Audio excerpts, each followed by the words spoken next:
साथियों, स्वागत है आपका सुदृष्टि पीसीएस यूट्यूब चैनल पर। साथियों, सामान्य अध्ययन की टेस्ट सीरीज के साथ ही प्रतिदिन सामान्य हिंदी की टेस्ट सीरीज भी चल रही है। अभी तक हम दोनों विषयों में अर्थात सामान्य अध्ययन में और हिंदी में 20-20 प्रश्न पूछ रहे थे। लेकिन ये थोड़ा कार्य दुष्कर हो रहा था, अर्थात ये बहुत मुश्किल कार्य हो रहा था कि दो अलग-अलग विषयों के महत्वपूर्ण प्रश्नों को ढूँढना, फिर उनके अलग-अलग पीडीएफ बनाना, फिर उनकी वर्तनी और गलतियाँ को उनको चेक करना, क्रॉस चेक करते थे, फिर उसके उत्तर वीडियो बनाते थे और तब अपलोड करते थे। तो ये थोड़ा दुष्कर कार्य हो रहा था। तो इस संबंध में कल टेलीग्राम ग्रुप पर मैंने साथियों से पोल के माध्यम से सुझाव माँगे थे। तो उसके निष्कर्ष के रूप में मैंने ये निर्णय लिया कि अब अल्टरनेट दिनों पर जीएस और हिंदी के 40-40 प्रश्नों का टेस्ट होगा। इसका अर्थ है कि जैसे आज जीएस का टेस्ट है 40 प्रश्नों का, तो अगले दिन कल तो रविवार है, अगले दिन फिर हिंदी के 40 प्रश्नों का टेस्ट होगा। मतलब अल्टरनेट एक सप्ताह में 3 दिन जीएस का और 3 दिन हिंदी का 40 प्रश्नों का। पहले प्रश्नों की संख्या जो 20 थी उसको बढ़ाकर 40 कर दिया है। और जो साप्ताहिक टेस्ट है संडे को वो अवश्य होगा कल, अर्थात जो पूरा फुल टेस्ट है हिंदी के 60 प्रश्न और जीएस के 140 प्रश्न, उसका कल रविवार को साप्ताहिक टेस्ट होगा। आगे बढ़ने से पहले साथी चैनल को सब्सक्राइब कर लें और बेल आइकन दबा लें, जिससे आपको नए वीडियोज़ का नोटिफिकेशन मिलता रहे। चलिए प्रारंभ करते हैं। सामान्य अध्ययन टेस्ट सीरीज, इसका भाग 3 या टेस्ट संख्या 3, विषय है पर्यावरण। पहला प्रश्न देखते हैं। नाइट्रोजन चक्र में किस समूह के जीवाणु अमोनिया को नाइट्राइट में बदलते हैं? तो यहाँ तक मैंने पिछला जो टेस्ट 2 था वो नाइट्रोजन चक्र यहाँ तक के प्रश्न कवर किए थे। उसके आगे के प्रश्न इसमें मैं कवर कर रहा हूँ, या हो सकता है कुछ प्रश्न इधर उधर के जो प्रासंगिक हों प्रश्नों के साथ में, वो मैंने इसमें डाल दिए हों। देखते हैं, पहला प्रश्न है, नाइट्रोजन चक्र में किस समूह के जीवाणु अमोनिया को नाइट्रेट में बदलते हैं? तो इसमें यहाँ पर 2 प्रश्न महत्वपूर्ण होते हैं। एक होते हैं नाइट्रोबैक्टर समूह के जीवाणु और दूसरे होते हैं नाइट्रोसोमोनस समूह के जीवाणु। तो इसका उत्तर क्या होगा कि कौन से जीवाणु होते हैं जो अमोनिया को नाइट्राइट में बदलते हैं? तो इसका उत्तर होगा नाइट्रोसोमोनस। नाइट्रोसोमोनस समूह के जीवाणु अमोनिया को नाइट्राइट में बदल देते हैं। अच्छा, जब नाइट्रोजन चक्र पढ़ेंगे तो उसमें आप पढ़ेंगे अमोनिया नाइट्राइट में बदलती है और इसके बाद नाइट्राइट जो है वो नाइट्रेट में बदलता है। अब इसी से संबंधित अगला प्रश्न है, प्रश्न संख्या 2। तो इसका उत्तर क्या हो जाएगा? नाइट्रोसोमोनस। याद कर लें आप लोग अच्छे से, अमोनिया को नाइट्राइट में कौन बदलता है? नाइट्रोसोमोनस जीवाणु। प्रश्न संख्या 2 है, नाइट्रोजन चक्र में किस समूह के जीवाणु नाइट्राइट को नाइट्रेट में बदलते हैं? अभी हमने देखा था अमोनिया को नाइट्राइट में, अब वही जो नाइट्राइट है वो अब किस में बदलेगा? नाइट्रेट में। तो ये हो जाएगा नाइट्रोबैक्टर। यानी नाइट्रोसोमोनस जो है वो अमोनिया को नाइट्राइट में बदलता है और नाइट्रोबैक्टर जो जीवाणु है वो नाइट्राइट को नाइट्रेट में। 2 प्रश्न है, महत्वपूर्ण प्रश्न है, इनको हम आपको साथ साथ दिखा देते हैं, इसमें आपको अच्छे से याद हो जाए। देखिए यहाँ पर क्या प्रश्न है, किस समूह के जीवाणु अमोनिया को नाइट्राइट में? उत्तर क्या है? नाइट्रोसोमोनस। और किस समूह के जीवाणु नाइट्राइट को नाइट्रेट में, अपन नाइट्राइट में बदला, फिर वही नाइट्राइट जो है नाइट्रेट में बदल गया, किस समूह के? नाइट्रोबैक्टर के। तो 2 महत्वपूर्ण प्रश्न है, आप लोग अच्छे से इनको पढ़ लीजिए, बार बार ये आते रहते हैं। प्रश्न संख्या 3, वायुमंडल का वह क्षेत्र जिसमें बादल का बनना, बिजली कड़कना, तूफानों व आंधियों का होना पाया जाता है, क्या कहलाता है? तो विकल्प हमारे पास दिए हैं, मध्यमंडल, आयन मंडल, क्षोभ मंडल या समताप मंडल। तो कई सारे साथी कई बार ऐसा हो जाता है कि इसके विकल्प इंग्लिश में दिए होते हैं, स्ट्रेटोस्फेयर, मेजोस्फेयर या टोपोस्फेयर ऐसे करके दे दिए जाते हैं, तो वहाँ पर कन्फ्यूजन होता है हिंदी माध्यम के साथियों को। चूँकि इंग्लिश माध्यम वाले साथी तुरंत पहचान जाते हैं, तो हमने इसका एक ट्रिक बनाई थी, वो आपको बता दें।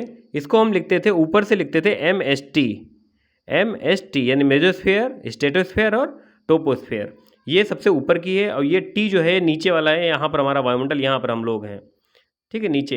तो नीचे से ऊपर की तरफ जब जाते हैं ऐसे, तो सबसे पहले है ट्रोपोस्फेयर, फिर स्ट्रेटोस्फेयर, फिर मेजोस्फेयर, ठीक।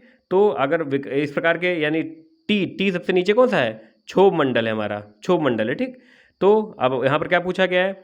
बादलों का बनना, बिजली कड़कना, तूफानों व आंधियों का होना, तो हमारा कोड क्या था? MST, नीचे वाले से। ये सब जो गतिविधियाँ हैं, बादलों का बनना, बिजली कड़कना, तूफानों व आंधियों का पाया जाना, ये सब किस में होती हैं? ट्रोपोस्फेयर में। ट्रोपोस्फेयर अर्थात क्षोभ मंडल में, क्षोभ मंडल में होती हैं, ये सबसे निचला वाला मंडल होता है। तो इसका उत्तर क्या हो जाएगा? क्षोभ मंडल। अच्छा, समताप मंडल में क्या होता है? समताप मंडल में हवाई जहाज उड़ते हैं, किसमें? समताप मंडल में हवाई जहाज़ उड़ते हैं। तो इसका एक और प्रश्न मैंने आपको बताया कि समताप मंडल में हवाई जहाज़ उड़ते हैं क्योंकि यहाँ पर जो वायुमंडल होता है शांत होता है, कोई गतिविधियाँ यहाँ पर नहीं होती हैं। तो इसका उत्तर हो जाएगा क्षोभ मंडल। अगला प्रश्न देखते हैं, प्रश्न संख्या 4, किस बादल के आगमन पर चंद्रमा तथा सूर्य के चारों ओर प्रभामंडल हैलो का निर्माण होता है? प्रभामंडल को हैलो भी कहते हैं। तो वो जो प्रभामंडल बनता है सूर्य और चंद्रमा के चारों ओर, तो प्रश्न पूछा जा रहा है किस बादल के आगमन पर? तो कई प्रकार के बादल होते हैं, पच्छाभ स्तरीय होते हैं, पच्छाभ बादल होते हैं, उच्च कपाशी बादल हैं या उच्च बादल हैं। इसमें हर प्रकार के बादल की अपनी अपनी विशिष्टता होती है, कुछ वर्षा कराते हैं, कुछ वर्षा नहीं कराते हैं।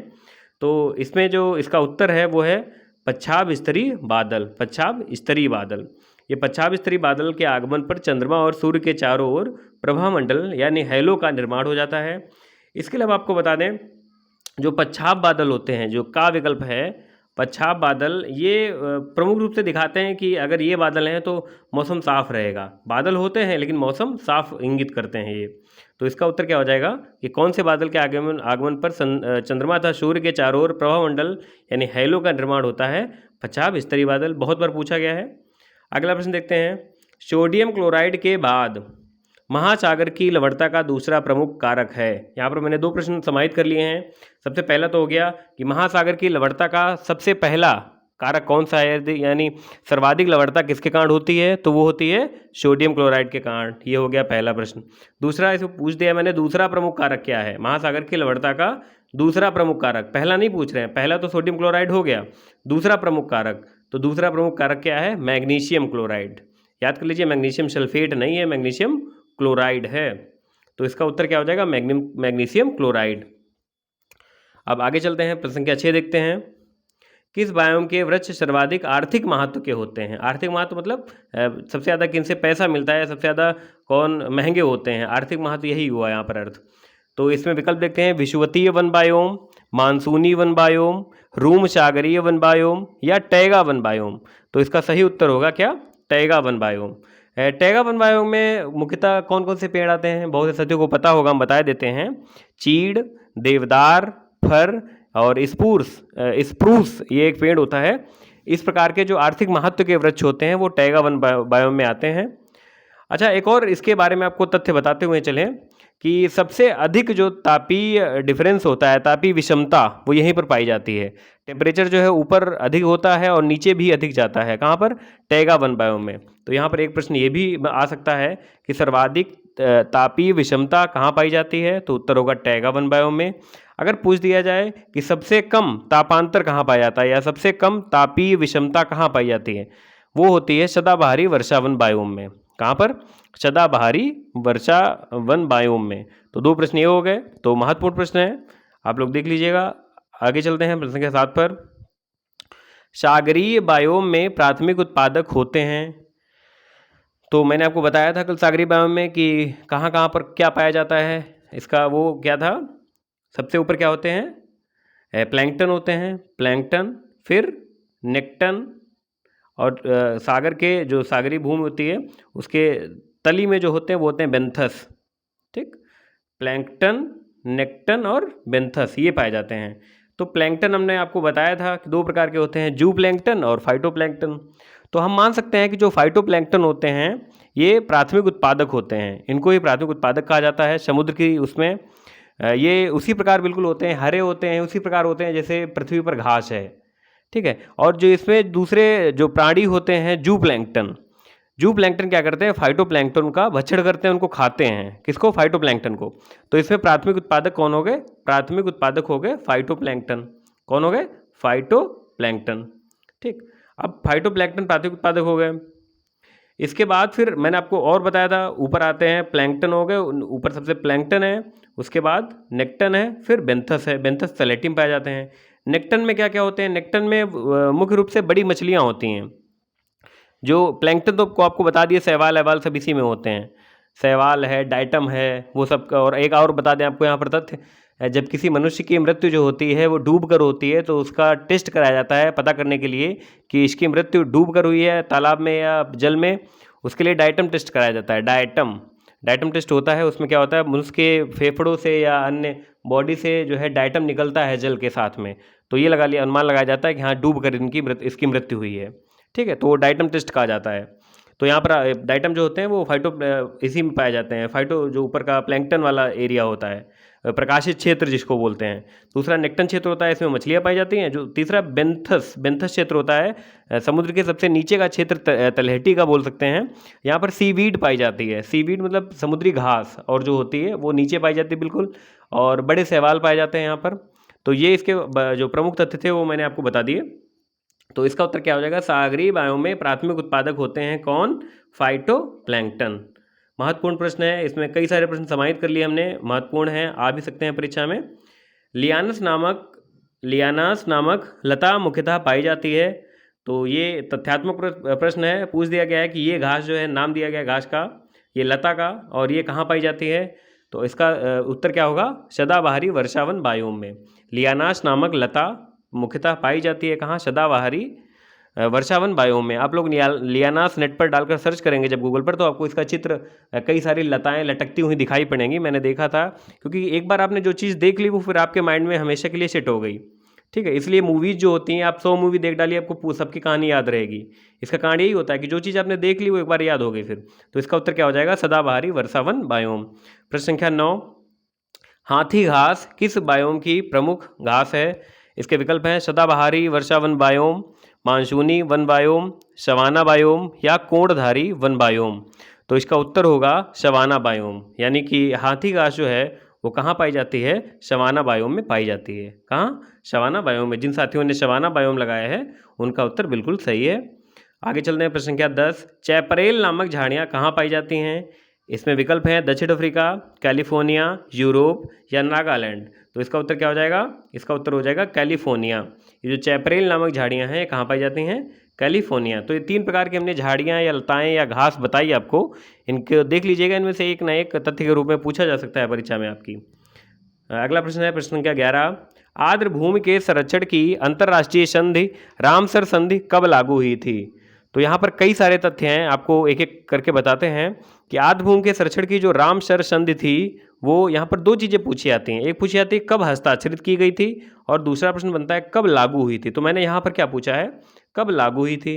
तो सबसे पहले आपको इसका उत्तर बता देते हैं। इसका उत्तर होगा, कब लागू हुई थी? 21 दिसंबर 1975 को। अब आपको एक चीज़ और देखनी है, कुछ साथियों ने यहाँ पर 2 फरवरी 1971 भी लगाया होगा, लेकिन ये गलत है। क्यों? क्योंकि 2 फरवरी 1971 को ये हस्ताक्षरित की गई थी। मतलब रामसर में एक कन्वेंशन हुआ था। रामसर कहाँ है, ये भी प्रश्न पूछा जा सकता है। रामसर जो है वो कैस्पियन सागर के किनारे, ईरान जो देश है उसमें कैस्पियन सागर उसकी सीमा छूता है। तो वहाँ पर उसके किनारे एक शहर है, उसका नाम है रामसर। तो प्रश्न पूछा जा सकता है कि रामसर किस देश में स्थित है? तो ईरान में स्थित है, कैस्पियन सागर के किनारे स्थित है। वहाँ पर अंतर्राष्ट्रीय आर्द्र भूमि पर एक कन्वेंशन हुआ था। उसमें जो अंतर्राष्ट्रीय महत्व के ऐसे स्थान थे, आर्द्र भूमियाँ थी, उनको जो है चिन्हित किया गया था, और उनके संरक्षण के प्रयास की तरफ कदम बढ़ाए गए थे। तो वो हुआ था। ये कब लागू हुआ था? ये मतलब इस पर हस्ताक्षर कब किए गए थे? हस्ताक्षर किए गए थे 2 फरवरी 1971 को, लेकिन लागू हुआ था 1975 को। अब कैस्पियन सागर के बारे में आया तो हम आपको कैस्पियन सागर के बारे में 1-2 तथ्य और बता दें। एक प्रश्न बहुत पेट है, भूगोल का है, लेकिन यहाँ पर प्रासंगिक है, तो हम बता दे रहे हैं आपको कि कैस्पियन सागर को छूने वाले, प्रश्न बहुत बार बनता है कि कौन सा देश कैस्पियन सागर को नहीं छूता है। तो वहाँ पर विकल्प 4 दिए होते हैं। तो हम आपको बता दें कुल 5 देश हैं जो कैस्पियन सागर को छूते हैं। उनकी हमने ट्रिक बनाई थी, उसका कोड है KI, हम इसको सही करके लिखते हैं थोड़ा साफ करके, KIRAT, कीरत। क्या हो गया? कीरत। K है कजाकिस्तान, I से है ईरान, R से है रूस, A से है अजरबैजान और T से है तुर्कमेनिस्तान। एक बार पुनः आप लोग लिख लीजिए। K से है कजाकिस्तान, I से है ईरान, R से है रशिया और A से है अजरबैजान और T से है तुर्कमेनिस्तान। तो ये 5 देश जो है कैस्पियन सागर की सीमा को छूते हैं। आप लोग उनको इसी हिसाब से याद कर सकते हैं जिस हिसाब से मैंने कोड बनाया था। तो इसमें जो है वही रामसर जो है ईरान देश में स्थित है। तो इसका उत्तर हो गया 21 दिसंबर 1975 को ये लागू हुई थी और हस्ताक्षरित हुई थी 2 फरवरी 1971 को। आगे चलते हैं। अच्छा, एक बार और यहाँ पर तथ्य है कि भारत ने इस पर हस्ताक्षर कब किए? भारत ने इस पर हस्ताक्षर किए थे 1982 में। 1 फरवरी 1982 आई थिंक डेट है, 1 फरवरी 1982 ही तारीख है इसकी। अगला प्रश्न देखते हैं। फरवरी 2021 को केंद्रीय मंत्री बाबुल सुप्रियो ने किस संस्थान के भाग के रूप में भारत के पहले आर्द्रभूमि संरक्षण और प्रबंधन केंद्र की स्थापना की घोषणा की? ये समसामयिकी से जुड़ा हुआ प्रश्न है, आर्द्रभूमि का प्रश्न है, इसलिए मैंने यहाँ पर इसको डाला है। विकल्प है हमारे पास कि राष्ट्रीय सतत तटीय प्रबंधन केंद्र कोच्चि या राष्ट्रीय सतत तटीय प्रबंधन केंद्र कोलकाता, राष्ट्रीय सतत तटीय प्रबंधन केंद्र विशाखापट्टनम, राष्ट्रीय सतत तटीय प्रबंधन केंद्र चेन्नई। तो इसका सही उत्तर आप सबको बता देते हैं। इसका उत्तर है राष्ट्रीय सतत तटीय प्रबंधन केंद्र चेन्नई में। यहाँ पर जो है किसकी स्थापना की गई? भारत के पहले आर्द्रभूमि संरक्षण और प्रबंधन केंद्र। ये जो प्रासंगिक है तो आ सकता है इसी रूप में, अभी करंट से भी जुड़ा हुआ है ना, तो ऐसे प्रश्न पूछे जाते हैं। तो इसका उत्तर क्या हो जाएगा? राष्ट्रीय सतत तटीय प्रबंधन केंद्र चेन्नई। अगला प्रश्न देखते हैं, प्रश्न संख्या 13। भारत में वर्तमान में रामसर नामित आर्द्रभूमियों की कुल संख्या है। तो वर्तमान का अर्थ मैंने आज की तारीख डाली है, क्योंकि बहुत साथी इसको बाद में वीडियो देखेंगे तो हो सकता है तब तक रामसर साइट्स की संख्या बढ़ गई हो भारत में, लेकिन आज की तारीख यानी 29 मई 2021 को रामसर नामित आर्द्रभूमियों की कुल संख्या कितनी है? तो इसका सही उत्तर है ख यानी 42 इसकी संख्या है। भारत में कितने रामसर साइट्स हैं, रामसर नामित आर्द्रभूमियां हैं? 42। आगे चलते हैं। भारत में सर्वाधिक आर्द्रभूमि क्षेत्रफल वाला राज्य है, मतलब कौन सा ऐसा राज्य है जहां पर सर्वाधिक आर्द्रभूमि क्षेत्रफल है? फैक्चुअल क्वेश्चन है, पूछा जाता है ऐसे प्रकार के क्वेश्चन। इसका सही उत्तर है गुजरात। गुजरात में सर्वाधिक आर्द्रभूमि क्षेत्रफल है भारत में। अगला प्रश्न देखते हैं, उत्तर प्रदेश में वर्तमान यानी आज की तारीख में कुल रामसर नामित आर्द्रभूमियों की संख्या कितनी है? अब अभी तक था भारत में, तो भारत में हो गई 42 में उत्तर प्रदेश में कितने हैं आज की तारीख में? तो इसका उत्तर है कितने? 8। कितनी रामसर साइट्स हैं यूपी में? 8। आप लोग बता सकते हैं, मैंने शायद अगले प्रश्न में शामिल भी किया है। हाँ देखिए, यहाँ पर आपको इसकी व्याख्या करेंगे हम। अगला प्रश्न देख लेते हैं पहले। प्रश्न संख्या 16 है, उत्तर प्रदेश में किसे प्रथम रामसर आर्द्रभूमि स्थल के रूप में मान्यता प्रदान की गई थी? तो इसका उत्तर क्या है? आप विकल्प देख लेते हैं। नवाबगंज पश्चिम विहार, ऊपरी गंगा नहर, निचली गंगा नहर, सांडी पश्चिम विहार। तो इसका उत्तर हो जाएगा ऊपरी गंगा नहर, यानी ऊपरी गंगा नहर ब्रजघाट से नरोरा तक। और नरोरा साथियों को पता होगा कहाँ है, नरोरा बुलंदशहर में है। तो ये जो है सबसे पहला रामसर आर्द्रभूमि स्थल था उत्तर प्रदेश का, जो घोषित किया गया था, इसको मान्यता प्रदान हुई थी। इसके बाद फिर और ये तो एक हो गया, इसके बाद 6 अन्य स्थलों को 2019 में मान्यता मिली। तो 2019 में 6 स्थलों को मान्यता मिली, तो कितने हो गए टोटल? 7। इसके बाद 2020 में अभी थोड़े दिन पहले सूर सरोवर, ये आगरा में एक स्थल है, कीठम झील उसका नाम ये भी है, तो उसको भी आर्द्रभूमि स्थल के रूप में मान्यता प्रदान हो गई। तो कुल हो गए 8। तो इसके पहले वाले प्रश्न का उत्तर क्या हो जाएगा? इसके पहले वाले प्रश्न का उत्तर मैंने छोड़ दिया था इसीलिए, क्योंकि क्या उसका उत्तर क्या होगा? कुल रामसर आर्द्रभूमि आज की तारीख में कितनी है? 8। 8 का मतलब है कि एक जो है ऊपरी गंगा नदी जो सबसे पहली थी, 2005 में इसको मान्यता प्रदान हुई थी। 2005 में ये आर्द्रभूमि घोषित हुई थी ऊपरी गंगा नहर। इसके बाद 6 जो और शामिल की गई, उनके नाम हम आपको बता देते हैं। उसमें नवाबगंज पश्चिम विहार कहाँ है? उन्नाव में है, ये शामिल किया गया। पार्वती अरंगा पश्चिम विहार गोंडा में है, ये शामिल किया गया। आप लोग नोट्स के रूप में लिखते जाएं, क्योंकि उत्तर प्रदेश विशेष में समीक्षा अधिकारी में इस प्रकार का उत्तर प्रदेश विशेष का बहुत अधिक प्रश्न आते हैं इससे, तो वहाँ पूछा जा सकता है आपसे पश्चिम विहार के रूप में भी या आर्द्रभूमि के रूप में भी, करंट के रूप में भी। तो पहला हो गया नवाबगंज पश्चिम विहार उन्नाव, दूसरा हो गया पार्वती अरंगा पश्चिम विहार गोंडा, तीसरा है समस्तपुर पश्चिम विहार रायबरेली, चौथा है समन पश्चिम विहार मैनपुरी, पांचवा है सांडी पश्चिम विहार हरदोई, और छठा है सरसई नावर पश्चिम विहार, ये है इटावा में। तो पहले एक था, 6 और शामिल कर लिए गए, हो गए 7। और अभी 2020 में एक और शामिल किया गया, उसका नाम है 8वां यानी सूर सरोवर या कीठम झील। सूर सरोवर पश्चिम विहार ये आगरा में है, तो इसको अभी शामिल किया गया। तो कुल हो गए अब 8।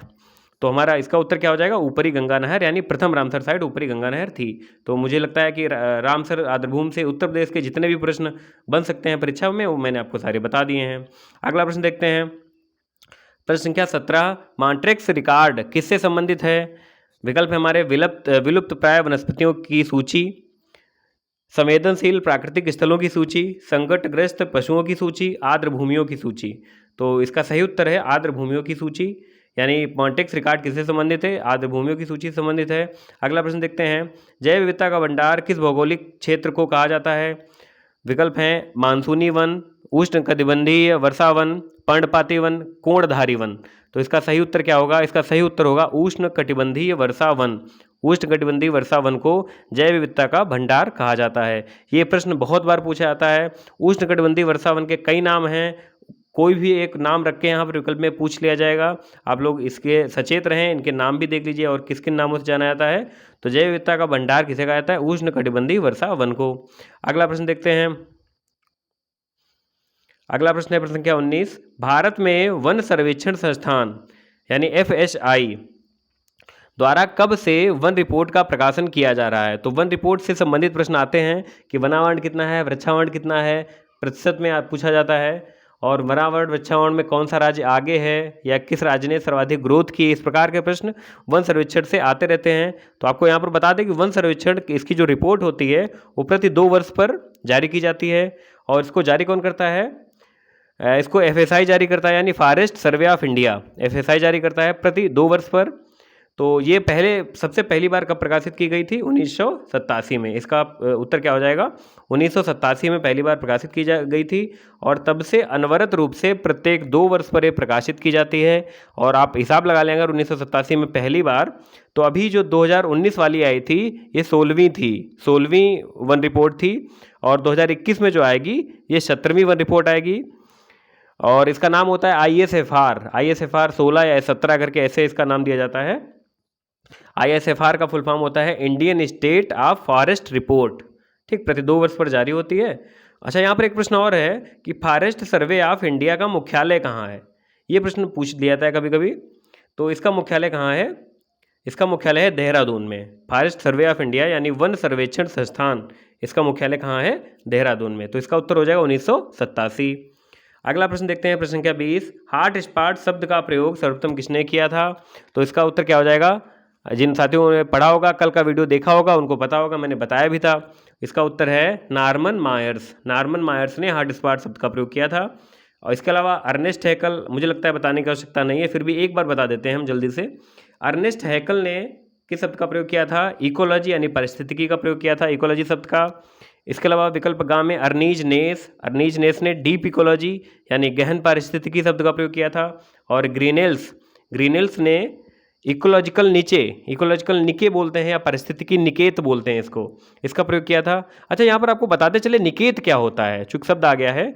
तो निकेत होता है एक ऐसा छोटा स्थान जहाँ पर एक ही पार्टिकुलर जात की या उपजात निवास करती है। मतलब वहाँ पर बहुत सारी जातियाँ नहीं होती, सिर्फ एक ही जात या उपजात निवास करती है, उसको क्या कहते हैं? निकेत कहते हैं, या पारिस्थितिकी निकेत कहते हैं। तो इसका उत्तर हो गया। इसका उत्तर क्या हो गया? हॉट स्पॉट शब्द का प्रयोग सर्वप्रथम नॉर्मन मायर्स ने किया। प्रश्न संख्या 21। भारत सरकार द्वारा जैव विविधता अधिनियम कब पारित किया गया था? भारत सरकार द्वारा जैव विविधता अधिनियम कब पारित किया गया था? एज इट इज क्वेश्चन है, पूछ दिया जाता है। इसका उत्तर क्या हो जाएगा? 2002 में भारत सरकार द्वारा जैव विविधता अधिनियम, आप लोग अच्छे से देख लीजिए, याद कर लीजिए, इसको बार बार लिख के याद करिए। जैव विविधता अधिनियम भारत सरकार द्वारा 2002 में पारित किया गया था।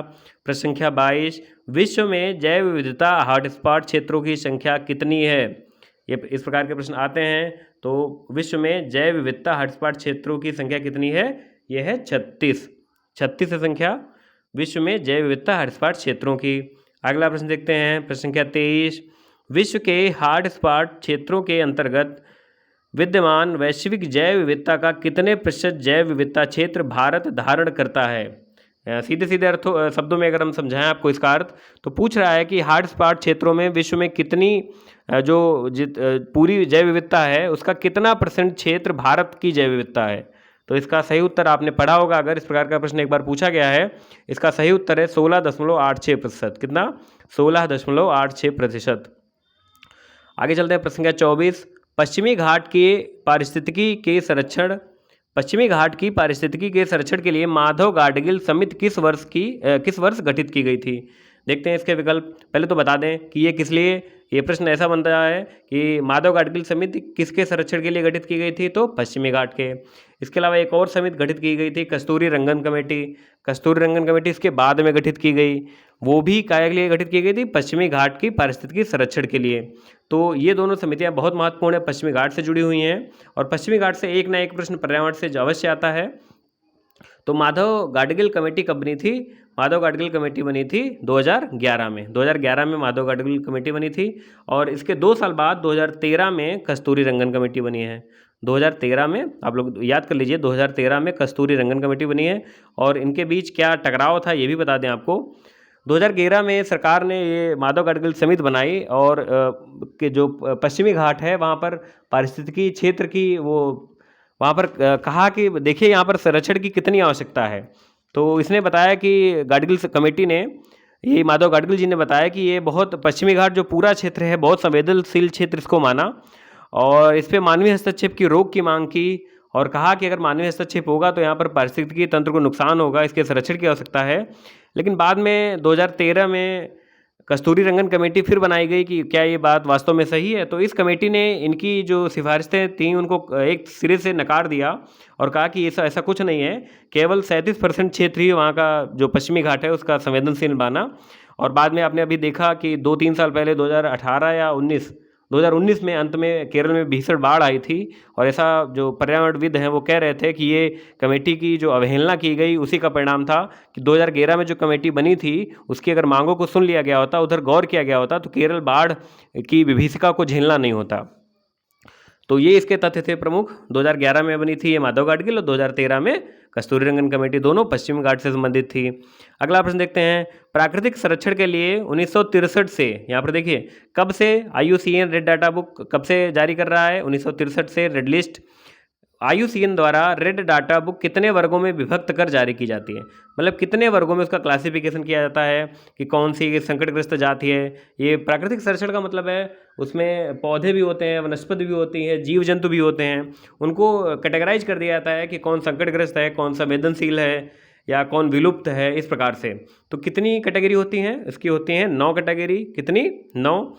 कई साथी इसमें 8 भी लगाए होंगे प्रश्न, क्योंकि वो लोग जो है एक अंतिम कैटेगरी जो होती है आंकड़े उपलब्ध नहीं, उसको नहीं काउंट करते हैं, जबकि वास्तव में ऐसा गलत है। उसको काउंट करना है जो अंतिम कैटेगरी है, आंकड़े उपलब्ध नहीं, उसमें भी कई सारी प्रजातियाँ शामिल की जाती हैं, तो उसको भी आप काउंट करिए। तो इसका उत्तर क्या हो जाएगा? 9 ही इसका सही उत्तर है और सटीक उत्तर है। प्रश्न संख्या 26, भारतीय जीव जंतु कल्याण बोर्ड का मुख्यालय कहाँ स्थित है? विकल्प है हमारे पास बल्लभगढ़ हरियाणा, हिसार हरियाणा, आनंद गुजरात या नई दिल्ली। तो इसका सही उत्तर आप सबको बता दें, इसका सही उत्तर है बल्लभगढ़ हरियाणा में। यानी भारतीय जीव जंतु कल्याण बोर्ड का मुख्यालय कहाँ स्थित है? बल्लभगढ़ हरियाणा। अगला प्रश्न देखते हैं, प्रश्न संख्या 27, वृक्षों पर रहने वाले किस स्तनधारी, किसी नहीं किस है यहाँ पर, किस स्तनधारी का जूलॉजिकल नाम एलुरस फल्गेंस है? थोड़ा अलग हटके प्रश्न है ये। तो वृक्षों पर रहने वाले किस स्तनधारी का जूलॉजिकल नाम एलुरस फल्गेंस है? तो आपको सीधे इसका उत्तर बताते हैं, क्योंकि जूलॉजिकल नाम का है जो बायोलॉजी या बॉटनी के जो साइंस इस प्रकार के होंगे वो बता सकते हैं इसका उत्तर। रेड पांडा, इसका नाम क्या है? Red panda. ये जूलॉजिकल नाम इसका क्या है? एलुरस फल्गेंस। आगे देखते हैं, प्रश्न संख्या 28, उड़ने वाली छिपकली ड्रैको, इसका नाम है उड़ने वाली छिपकली का ड्रैको, भारत में कहाँ पाई जाती है? तो ये पाई जाती है, विकल्प देखते हैं पहले, पूर्वी घाट के जंगलों में, असम के जंगलों में, थार मरुस्थल में या फिर पश्चिमी घाट के जंगलों में। तो इसका सही उत्तर क्या होगा? पश्चिमी घाट के जंगलों में। यानी उड़ने वाली छिपकली जो ड्रैको है ये भारत में पश्चिमी घाट के जंगलों में पाई जाती है।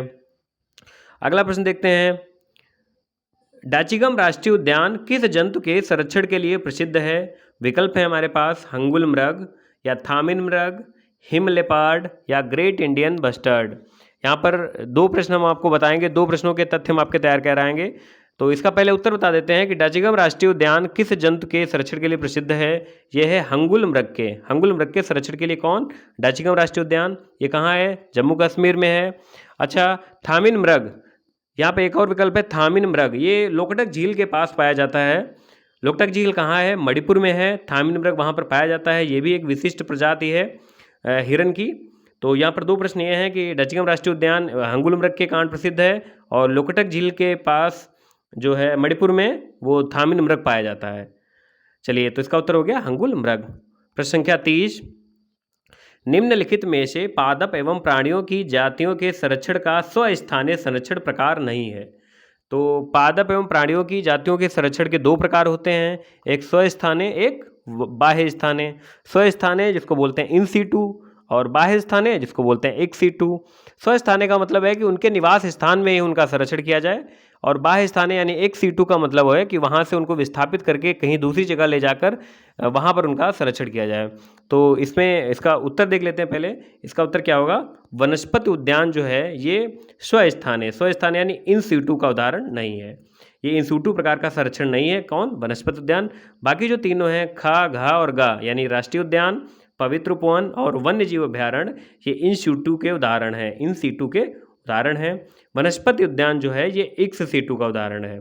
एक्स सीटू यानी बाह्य स्थाने का। कुछ और जो है बाह्य स्थाने के, जो इन सीटू को आपको 3 बता दिए मैंने यहाँ पर, इन सीटू के यानी स्वस्थाने के, राष्ट्रीय उद्यान, पवित्र उपवन और वन्य जीव अभ्यारण्य। इस प्रकार के प्रश्न हर परीक्षा में आपको दिखेंगे। आप अगर प्रीवियस ईयर पेपर उठा के देखें तो एक्स सीटू, इन सीटू पे जरूर प्रश्न आते हैं कि पूछ दिया जाता है कौन सा स्वस्थाने नहीं है या कौन सा स्वस्थाने है। तो आपको दोनों पता होने चाहिए कौन सा स्वस्थाने है। तो इसमें 3 जो है वो स्वस्थाने हैं, ये स्वस्थाने, ये है और ये स्वस्थाने। ये हो गया बाह्य स्थाने। बाह्य स्थाने के अलावा एक और आपको 2-3 और बता देते हैं जो बाह्य स्थाने हैं। कौन कौन? जैसे बीज बैंक है, जीन बैंक है, या जंतु उद्यान है, या वृक्ष उद्यान है। तो ये सब क्या है? बाह्य संस्थाने हैं, बाह्य स्थाने यानी वनस्पति उद्यान, बीज बैंक, जीन बैंक, जंतु उद्यान और वृक्ष उद्यान, ये सब बाह्य स्थाने हैं। तो इनको आप देख लीजिए अच्छे से, एक एक रट लीजिए कि कौन किस में आता है, कौन बाह्य स्थाने है, कौन स्वस्थाने है। प्रश्न संख्या 31 पर आते हैं। भारत में राष्ट्रीय जैव विविधता प्राधिकरण का मुख्यालय कहाँ स्थित है? तो भारत में राष्ट्रीय जैव विविधता प्राधिकरण का मुख्यालय चेन्नई में स्थित है।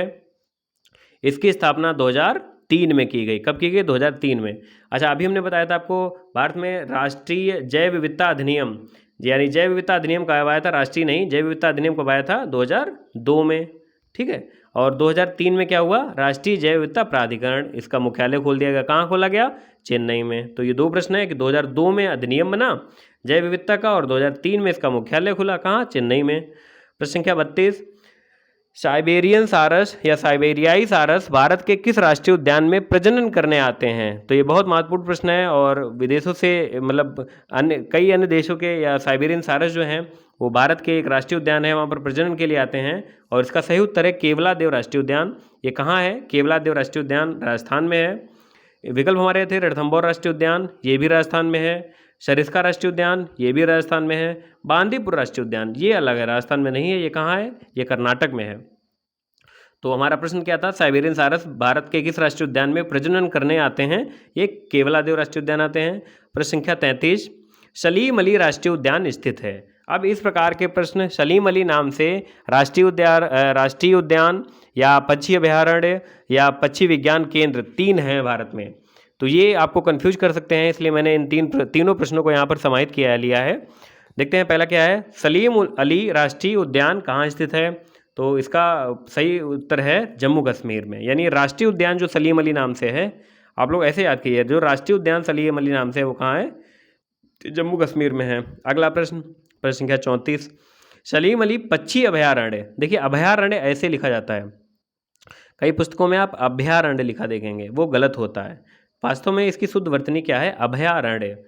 तो यहाँ पर प्रश्न दूसरा है हमारा, सलीम अली पक्षी अभयारण्य, वो था राष्ट्रीय उद्यान जो जम्मू में था, ये है पक्षी अभयारण्य। तो पक्षी अभयारण्य कहाँ है? इसका सही उत्तर है गोवा। गोवा में है पक्षी अभयारण्य।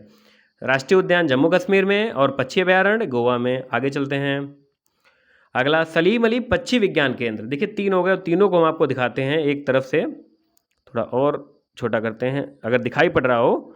सलीम अली राष्ट्रीय उद्यान कहाँ स्थित है? ये जम्मू कश्मीर में स्थित है। सलीम अली पक्षी अभयारण्य कहाँ स्थित है? ये गोवा में स्थित है। और सलीम अली पक्षी विज्ञान केंद्र, देखिए यहाँ पर अभयारण्य है और ये विज्ञान केंद्र है, तो ये स्थित है तमिलनाडु में। तमिलनाडु में कोयम्बटूर में स्थित है। ठीक है। तो तीनों प्रश्न हमने यहाँ पर जूम कर दिए हैं, मतलब जूम इन कर दिया है, जिससे आपको अच्छे से दिखाई पड़ जाए। राष्ट्रीय उद्यान जम्मू कश्मीर में, पक्षी अभयारण्य गोवा में और सलीम अली पक्षी विज्ञान केंद्र तमिलनाडु में। इस प्रकार के प्रश्न के आने की संभावना अधिक होती है, क्योंकि इसमें कन्फ्यूजन होता है, और जो पेपर सेट करता है वो जानता है कि इसमें जो बच्चे हैं वो कन्फ्यूज हो जाएंगे कि राष्ट्रीय उद्यान कहाँ है, पक्षी अभयारण्य कहाँ है या पक्षी विज्ञान केंद्र कहाँ है। तो इसको आप स्पष्ट रूप से अच्छे से याद कर लीजिए। प्रश्न संख्या 36। राष्ट्रीय पक्षी अनुसंधान केंद्र स्थित है। तो ये चूँकि अपने उत्तर प्रदेश से जुड़ा हुआ प्रश्न है, कि राष्ट्रीय पक्षी अनुसंधान केंद्र उत्तर प्रदेश के ही एक शहर में स्थित है। इसके विकल्प हैं बरेली, मथुरा, झांसी या वाराणसी। इसका सही उत्तर क्या होगा? साथियों को पता होगा, जो कई बार प्रश्न देख चुके हैं, परीक्षा में आ चुका है, ये कहाँ है? बरेली में। बरेली में इज्जतनगर एक जगह है, वहाँ पर है राष्ट्रीय पक्षी अनुसंधान केंद्र। इसके अलावा तीन अन्य विकल्प जो हमने डाले हैं, यहाँ पर भी अनुसंधान केंद्र या कुछ इस प्रकार का प्रसिद्ध वस्तु है, प्रसिद्ध संस्थान है, जो हमने इसलिए इनको विकल्पों के रूप में डाला है। जैसे देखते हैं मथुरा। मथुरा में क्या होगा? साथियों को पता है, बकरी अनुसंधान संस्थान मखदूम में है। मखदूम कहाँ है? मथुरा में। तो बकरी अनुसंधान संस्थान मखदूम मथुरा में है। झांसी, झांसी में दो संस्थान हैं। एक है ग्रासलैंड एंड फॉडर वाला, IGFRI जिसको बोलते हैं, यानी चरागाह एवं चारा अनुसंधान संस्थान। लिख लीजिए आप लोग, चरागाह एवं चारा अनुसंधान संस्थान कहाँ है? झांसी में है। और एक दूसरा एग्रो फॉरेस्ट्री का इंस्टीट्यूट भी जो है वो यहीं पर है, उसका नाम है केंद्रीय कृषि वानिकी अनुसंधान संस्थान, एग्रो फॉरेस्ट्री का। वो कहाँ है? झांसी में। तो झांसी में दो हो गए, एक ग्रासलैंड एंड फॉडर वाला और दूसरा एग्रो फॉरेस्ट्री वाला। मथुरा में क्या हो गया? बकरी अनुसंधान। वाराणसी में बार बार प्रश्न आता है कि भारतीय सब्जी अनुसंधान संस्थान कहाँ है, तो ये कहाँ है? वाराणसी में स्थित है। और पक्षी अनुसंधान संस्थान कहाँ है? बरेली में। तो यहाँ पर देखिए मैंने पाँच प्रश्न समाहित कर लिए। अगला प्रश्न देखते हैं, प्रश्न संख्या 37। गोरुमारा राष्ट्रीय उद्यान भारत के किस राज्य में स्थित है? तो इस प्रकार के बहुत से महत्वपूर्ण हैं, 100 से अधिक, 100, 110, 105 कुछ ऐसे ही राष्ट्रीय उद्यान हैं, और इसमें जो क्लिष्ट होते हैं थोड़ा या कन्फ्यूजिंग होते हैं, वो आप लोग अच्छे से देख लीजिए, या मैं तो कहूँगा कि सारे याद कर लीजिए। 70-80 तो आपको 20-30-40 तक तो याद होंगे, और 50-60 ऐसे हैं जिनके नाम थोड़ा विचित्र हैं, तो आप वो भी याद कर लीजिए, या जो मिलते जुलते नाम हैं वो भी याद कर लीजिए। महावीर वनस्थली करके है, या संजय गांधी करके है, उसको मैंने समाहित किया है, इसमें प्रश्न लिया है। इसमें प्रश्न क्या 37 देखते हैं, गोरुमारा राष्ट्रीय उद्यान भारत के किस राज्य में स्थित है? तो गोरुमारा राष्ट्रीय उद्यान भारत के पश्चिम बंगाल में स्थित है। आप याद करने की कोई भी ट्रिक बनाएं, इसकी नहीं फर्क पड़ता है, लेकिन आप प्रश्न सही करके आएँ। ये कहाँ स्थित है? पश्चिम बंगाल में स्थित है। अगला प्रश्न देखते हैं, गूगा अमल राष्ट्रीय उद्यान भारत के किस राज्य में स्थित है? गूगा अमल राष्ट्रीय उद्यान, तो इसका उत्तर क्या होगा? गूगा अमल राष्ट्रीय उद्यान भारत के महाराष्ट्र राज्य में स्थित है। कहाँ है? महाराष्ट्र में। अभी हमने क्या देखा था? गोरुमारा। गोरुमारा क्या है? बंगाल में। देखिए गोरुमारा कहाँ है? गोरुमारा राष्ट्रीय उद्यान बंगाल में। गूगामल मिलता जुलता थोड़ा है, इसलिए मैंने इन प्रश्नों को डाला है। सारे राष्ट्रीय उद्यान हम प्रश्न के रूप में आपको नहीं करा पाएंगे। आप इसके लिए कोई एक अच्छी पुस्तक ले लीजिए, चाहे महेश बडवाल सर की ले लीजिए, चाहे परीक्षावाड़ी ले लीजिए, उसमें बहुत अच्छे से दिए हैं। सबको एक तरफ से रट मारिए। तो गोरुमारा पश्चिम बंगाल में, गूगामल महाराष्ट्र में। अगले प्रश्न की तरफ चलते हैं। प्रश्न संख्या 39। संजय राष्ट्रीय उद्यान भारत के किस राज्य में स्थित है? इसको इसलिए डाला क्योंकि ये मिलते जुलते नामों से हैं। थोड़ा जूम करके फिर बाद में एक ही में करके दिखा देंगे। संजय राष्ट्रीय उद्यान भारत के किस राज्य में स्थित है? तो ये है मध्य प्रदेश में। संजय राष्ट्रीय उद्यान कहाँ है? मध्य प्रदेश में है। अगला प्रश्न है, संजय गांधी राष्ट्रीय उद्यान भारत के किस राज्य में स्थित है? तो संजय गांधी राष्ट्रीय उद्यान भारत के महाराष्ट्र में स्थित है। कहाँ है? महाराष्ट्र में। अब देखिए क्या अंतर है। ऊपर वाला क्या है? संजय राष्ट्रीय उद्यान खाली, ये कहाँ है? मध्य प्रदेश में। और संजय गांधी राष्ट्रीय उद्यान कहाँ है? महाराष्ट्र में। तो जरा सा अंतर हुआ, खाली गांधी लग गया और स्टेट बदल गया, मध्य प्रदेश से महाराष्ट्र हो गया। तो इस प्रकार से आप इनको राष्ट्रीय उद्यानों को अच्छे से याद कर लीजिए। तो ये 40 प्रश्न आज इस टेस्ट 3 में कंप्लीट हुए। टेस्ट 4 हम फिर सोमवार को कराएंगे। तब तक के लिए धन्यवाद।